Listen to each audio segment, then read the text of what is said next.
안녕하세요. 결혼 3년차의 30대 초반 여자입니다. 계획적인 건 아니었던 것 같은데요. 어쩌다 보니 시어머니를 모시고 살게 되었습니다. 남편이 막내이긴 하지만 집안의 유일한 남자라서요. 남편 위로 누나가 2명 있고 중풍 걸리신 홀어머니가 계십니다. 결혼할 때도 그 사실을 알고 있었고 모시고 사는 일은 절대 없을 거라고 남편이 말하기도 했습니다. 남편뿐만 아니라 신우들도 자기도 제 앞에서야 신우지. 자기들도 집에 가면 저와 똑같은 며느리라며 누구보다도 저를 이해해줄 수 있는 사람들이라고 하면서 아무리 엄마가 아파도 절대 저 혼자 모시게 하진 않을 거라는 말 믿고 결혼을 하게 되었어요. 정말 다시 생각해도 서럽고 눈물이 나네요. 어머님은 집에서 혼자 지내시고 신우들이 보내주는 돈과 남편이 보태는 돈 합쳐서 어머님 댁으로 전문 간병인을 불러 쓰고 있었습니다. 결혼 1년 차였던 신혼 때만 해도 저 역시 이 정도 시어머니가 자식들에게 많은 지원을 받고 있다는 걸 알고 있었기 때문에 제가 모시게 될 거라는 생각은 꿈조차 꾸지 못했습니다. 그런데 재작년 큰 신우가 자식들 조기 교육을 이유로 미국으로 이민을 떠나게 되었고 비슷한 시기에 코로나가 터지게 되면서 사업하던 둘째 신우네 가게가 서서히 안 좋아지다가 결국 망하게 되었습니다. 그렇게 저한테 걱정하지 말라고 제 편인양 행동했던 신우들이 그렇게 쉽게 말을 바꾸게 될 줄은 몰랐어요. 둘째 신우네가 망하게 되면서 간병인 쓸 돈을 보내주지 못하게 되자 큰 신우도 둘째가 안 내는데 내가 왜 내냐? 우리도 지금 미국에 이민 와서 자리 잡는데 힘이 든다. 알고 보니 한국으로 큰 돈 송금한 기록이 있으면 장기적으로 영주권을 받거나 할 때 좋지가 않다더라 하는 이유를 대면서 시어머니를 위한 지원을 끊게 되었습니다. 저는 결혼하자마자부터 전업주부를 하기로 해서 결혼 전에 다니고 있던 직장마저 그만둔 상황이었고요. 남편 월급이 넉넉하긴 했지만 저희 대출금 갚으며 생활비를 제외하고 나면 남편 외벌이로 시어머니의 간병인까지 쓰기에는 택도 없이 모자란 돈이었어요. 남편이 저한테 당분간은 살림 안 해도 되니 시어머니 좀 봐줄 수 없겠냐 사정사정을 하더라고요. 누나들을 다시 설득해보겠다. 그때까지만 부탁한다고요. 그래서 제가 낮에는 시댁을 오며 가며 어머님 간병을 하게 되었습니다. 그렇게 한 달을 시어머니 수발들면서 지내고 있었는데 신우들하고 이야기가 잘 안 되고 있는지 간병인을 새로 쓰는 건 정말 기약이 없겠더라고요. 시어머니 수발들며 보면 마음 한구석이 안타깝더라고요. 항상 누워 계셔야만 하고 혼자 힘으로는 제대로 움직이지도 못하시고 맨날 TV만 보고 있는 모습이 참 안쓰러워서 힘들었지만 남편한테 투정 한번 부리지 않고 꿋꿋이 모셨습니다. 신우들에게서 받던 지원이 이제는 불가능하다는 생각이 들기 시작할 때쯤 시어머니 보면서 안쓰러운 마음이 들기 시작했습니다. 그래도 내 남편 낳아주시고 키워주신 분이니까 하는 생각에 신우들 상황이 좋아질 때까지 제가 오며 가며 시어머니 봐드리는 게 아니라 우리 집으로 모시는 게 낫겠다는 생각이 들더군요. 남편이 정말 고맙다고 자기가 다른 건 몰라도 사람 하나는 제대로 봤다면서 자기가 아마 몰라도 전생에 나라를 구했나 보다 어쩌고 하면서 자화자찬을 하더라고요. 신우들한테는 어떻게든 지원금을 받아내겠다 몇 번을 다짐하듯 이야기했고 그렇게 벌써 2년이라는 시간이 지나버렸습니다. 참 힘들었네요. 그래도 시어머니께서도 항상 저한테 미안하다고 하시기도 하고 하루는 또 고맙다고도 하시고 내가 잘하고 있는 게 맞다고 믿으며 꿋꿋하게 버티며 살아왔는데 이번에 남편한테 너무 크게 실망을 하게 되었습니다. 얼마 전 일인데 친정어머니께서 빌라 계단에서 발을 헛디디시는 바람에 발목에 큰 부상을 입게 되었어요. 아버지가 집에 계시긴 하지만 낮 시간에는 회사에 나가셔야 하고 저희 집은 남편처럼 형제가 많은 게 아니라 저 혼자 외동이라서 간병인 쓰는 건 엄두도 안 났습니다. 고민 끝에 우리 엄마 다리 괜찮아지실 때까지만 우리 집에서 잠시 모시고 살면 어떻겠냐고 물어보게 되었습니다. 당연히 그렇게 하자고 할 줄 알았던 남편이었는데 단 1초의 망설임도 없이 그렇게는 힘들 것 같다고 거절하는 남편의 말에 그간 남편과 저 둘이서 서로를 위해 최선을 다해 살고 있다고 믿어온 시간이 무색하게 큰 실망을 하게 되었습니다. 여자는 출가회인이라고 하면서 어딜 장모님을 모시고 살겠냐는 말을 하냐고 하더라고요. 그렇게 가부장적인 면이 있는지도 몰랐고 시어머니 모시면서 살림하는 저의 부탁을 그렇게 무자르듯 단칼에 베어버리는 모습은 상상도 해본 적이 없어요. 저도 화가 나서 내가 여태껏 당신 어머니 2년 동안 그 어떤 보상도 바라지 않고 마음으로 우러나와 모셨다. 당신 어머님 똥오줌 한 번이라도 받아본 적 있느냐고.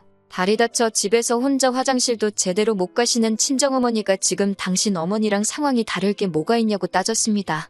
시어머니처럼 몇 년을 모시고 살겠다는 것도 아니고 혼자서 생활이 가능해지실 때까지 잠시만 우리 집에서 함께 지내자고 하는 건데 당신 보고 수발들라고 부탁하는 것도 아니고 내가 알아서 하겠다는데 생각도 안 해보고 그렇게 단칼에 거절할 수 있느냐고요? 처음에는 어떻게 사위와 장모가 한 지붕에서 살 수 있겠냐고 발악을 하던 남편도 제가 조목조목 따져 물으니 나름 몇 가지 이유를 설명하더라고요. 자기가 혼자 벌고 있는 돈으로 시어머니까지 모시고 살고 있으니 생활비가 더 든다. 그런데 장모님까지 오시면 우리는 미래를 위해 저금을 언제 하느냐고. 장인어른이 간병비하라고 우리에게 돈을 보태주실 것도 아니지 않느냐고 하더라고요. 그리고 장모님이 이 집에 들어오시면 자기 어머니는 얼마나 마음이 불편하겠냐고. 스스로 몸도 제대로 못 가누는 모습을 사돈댁에 보여드리고 싶지 않으실 거 아니냐고 하더군요. 거기에 한마디 더 보태면서 장모님도 제가 시어머니 똥오줌 받으며 수발하는 모습 보시면 마음이 어떨 것이며 자기 딸 이렇게 고생시키는 저를 얼마나 모자란 사위로 생각하시겠냐고. 장모님을 집으로 모셨다간 집안 싸움이 일어날 거라며 그런 어이없는 이유를 대며 저와는 그 어떤 타협도 하지 않을 것처럼 보였고 무조건 안 되는 건 안 되는 거라고 끝까지 제 부탁을 들어줄 생각이 없어 보였습니다. 내가 당신 어머니를 다른 사람이라고 모신 줄 아냐? 평생을 함께할 배우자인 남편의 어머니니 모신 것 아니겠냐고 따졌더니 누가 언제 모셔달라고 부탁이나 했냐고. 네가 우리 집에서 모신다고 데려와 놓고서는 이제 와서 그걸로 생색이냐며 화를 내더라고요. 한참을 싸우고 남편은 집구석에 못 싣겠다며 밖으로 나가버렸습니다. 시어머니는 그 와중에 저와 남편의 대화를 다 듣고 계신 상황이었고요. 큰 소리가 들려서 안 들으려고 해도 들을 수밖에 없었다고 하시면서 저한테 미안하다고 사과를 하시더라고요. 시어머니가 남편을 설득해주겠다는 말 정도는 해주실 줄 알았는데 친정엄마 집에 모신다는 이야기에 대해서는 마치 못 들은 이야기 마냥 이런 방구 언급도 안 하셨어요. 참 남편이 말한 것처럼 제 팔자 제가 꼰 거나 마찬가지이긴 한 상황이지만 여태까지의 희생과 노력, 시간들이 무색하다는 생각이 들고 허망하더군요. 무슨 좋은 대답을 듣자고 말한 건 아니지만 제가 2년간 보상 하나 바라지 않고 해온 일들이 고작 이렇게 저에게 돌아온다니 여태까지의 시간에 회의감만 들 뿐이네요. 3년이라는 시간이 긴 시간은 아니지만 제가 이혼을 결심한다고 하더라도 혼자서 잘 헤쳐나갈 수 있을지 걱정도 되고 참 갑갑한 이 마음에 어디다 털어놓기라도 해보자는 마음에 사연 적어봤습니다. 제가 정말 이기적인 걸까요? 서러워서 괜히 창밖만 보게 되는 하루입니다. 후기를 전해드립니다. 여러분들의 댓글이 저한테 참 큰 힘이 되었네요. 남겨주신 댓글들 하나하나 꼼꼼히 다 읽었습니다. 저를 위로해주시고 격려해주신 모든 분들께 감사의 말씀을 전합니다. 그냥 답답한 마음에 적어본 사연인데 이렇게 많은 분들이 저를 위해 목소리를 내주실 줄은 상상도 못했어요. 덕분에 용기가 생겼습니다. 그날 이후로 남편은 저를 대하기가 어려웠던 건지 매일같이 어디서 술 마시고 새벽 다 돼서야 들어왔어요. 그러고선 아침 일찍 일어나 저한테는 말도 없이 씻으러 들어가고 잘 다녀오라는 제 인사까지 무시하고 혼자 도망치듯 집 밖으로 나갔고요. 그래도 미안한 마음은 있었는지 아예 저와의 대화를 피하려는 것처럼 보였습니다.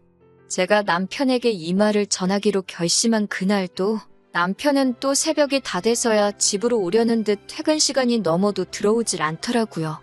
그래서 편지 하나 남겨놓고 짐 챙겨서 친정으로 향했습니다. 편지에는 나는 우리 어머니 모셔야 하니 친정에 가보겠다고 그동안은 당신 어머니는 당신이 직접 모시라고 적어놨어요. 아픈 시어머니 두고 나오는 길이 마음이 편치만은 않았는데 저도 더 이상 참고 살 수 없기 때문에 뒤도 돌아보지 않고 친정으로 향했습니다. 의외였던 건 제가 남겨놓은 편지를 읽었을 남편에게서 그 어떤 연락도 오지 않았기 때문입니다. 친정어머니도 남편은 어쩌고 왔냐고 물으셨는데 자초지종을 설명하니 어머니는 많이 실망하신 눈치였지만 딱히 누구를 원망하지는 않으셨어요. 그렇게 짐 싸서 나오기를 2주가 지났을까? 저에게 연락이 온 건 남편이 아니라 둘째 신우였습니다. 둘 사이에 무슨 일이 있었는지는 모르겠지만 제발 그만 화 풀고 돌아오라는 연락이었어요. 이야기를 나눠보니 시어머니는 지금 둘째 신혼에 있는 것처럼 보였습니다. 남편이 제 편지를 읽고 저한테 사과하기에는 자존심이 상했는지 급한 대로 시어머니를 둘째 신우에게 부탁한 상황이었나 봐요. 저는 앞으로도 돌아갈 계획이 없다. 그리고 이건 저와 남편의 문제이니 신우에게 중간에 껴서 이래라 저래라 하지 말아달라고 한마디 했어요. 그렇게 신우와 연락이 닿은 지 이틀 만에 남편이 친정으로 찾아오더라고요. 찾아와 놓고 하는 말이 자기가 제 고집에 졌다고, 이제 두 손 두 발 다 들겠다고, 친정어머니와 한동안 같이 지내는 거, 이제 자기도 더 이상 뭐라 하지 않을 테니 돌아와 달라고 하더라고요. 이제 와서 잘못했다 말하기에 너무 늦은 거 아니냐고 웃기는 소리 하지 말라고 했어요. 곧 이혼소송도 준비할 테니 이제 당신 부모는 당신 손으로 직접 모시라고, 더 이상 아픈 남의 어머니 모시기 위해서 내 어머니를 등질 생각 없다고 한마디 했습니다. 시모 모시고 산 2년간 제가 무슨 불만이라도 말한 적 있냐고. 불만 한마디 말한 적 없는데 신우는 다른 사람도 아니고 자기 어머니를 2주 만에 포기하지 않았느냐. 그것만 봐도 나는 이제 할 만큼 한 것 같으니 이제 그만 여기서 갈라서자고 말했어요. 남편은 지지 않고 콧방귀를 뀌면서 친정으로 제 발로 나간 주제에 무슨 이혼을 논하느냐 하더라고요. 말도 없이 시어머니 저버리고 친정으로 달아난 저에게 이혼의 책임이 있으니 자기도 맞소송을 하겠다고 자기한테 위자료 줄 준비나 하고 있으라고 하더군요. 시어머니는 저한테 위자료 받아서 그 돈으로 간병인 써서 모셔야겠다고 하면서요. 솔직히 그때 겁이 많이 나기는 했어요. 제가 제 발로 집을 나왔는데 이혼소송에서 불리하게 적용될 거라는 남편 말이 틀린 말이 아닌 것만 같아서. 그래도 이렇게 큰 결심을 했는데 재판 결과가 겁이 난다고 꼬리를 내리고 그 집구석으로 돌아가고 싶지는 않았습니다. 그런데 오히려 법원에서는 별거의 이유에 남편의 책임이 크다는 판결을 내려주더군요. 오랫동안 시어머니를 간병하고 애써온 저에 대한 배려가 없는 남편에게 파탄의 책임이 더 크다는 판결을 내려주었습니다. 남편이 제게 으름장처럼 해놓은 말과는 다르게 파탄 사유는 제가 아닌 남편에게 있다는 판결이었습니다. 말인즉슨 제가 위자료도 청구할 수 있었다는 거예요. 거기에 여태껏 시어머니 모시며 가사일 해온 부분도 인정을 받아 많지는 않지만 재산 분할까지 받게 되었어요. 현재는 이혼이 완료된 상태고요. 소송 이후에도 신우들에게 너무한 것 아니냐, 여태 우리 엄마 수발 들었는데 너는 정도 없냐는 말을 듣기는 했지만 저는 충분히 할 만큼 그 이상을 했다고, 오히려 자식된 도리로 자신들을 낳아준 부모를 먼저 저버린 게 누군데 누가 누구한테 큰 소리냐며 따지니 신우들도 아무 말도 못하더군요. 이러나 저러나 시어머니는 저 때문에 몸도 불편하신데 마음의 상처를 받으셨겠지요. 하지만 남편이 저에게 자식된 도리를 강요한 만큼 남편도 저를 위해 자식된 도리를 해줬다면 일어나지도 않았을 일이라 생각하기에 그 부분에서 제가 양심의 가책을 느낄 이유도 없다고 생각합니다. 남편은 자기가 뿌린 씨앗을 거두게 된 거고 저는 거기에 일말의 책임조차 질 이유가 없다는 거예요. 댓글 남겨주신 분들이 저에게 용기를 보태주지 않으셨다면 저 혼자서는 절대 해내지 못할 일이었던 것 같습니다. 3년이란 헛된 시간을 남의 부모에게 효도한 만큼 제 남은 인생은 저희 부모님을 위해 효도하며 살아가려고 합니다. 다시 한번 여러분들께 감사드립니다. 다음에는 이런 사연 적는 일 없는 게 더 좋은 거겠지요? 그렇게 될 거라 생각하고 이렇게 저는 이만 물러나도록 하겠습니다.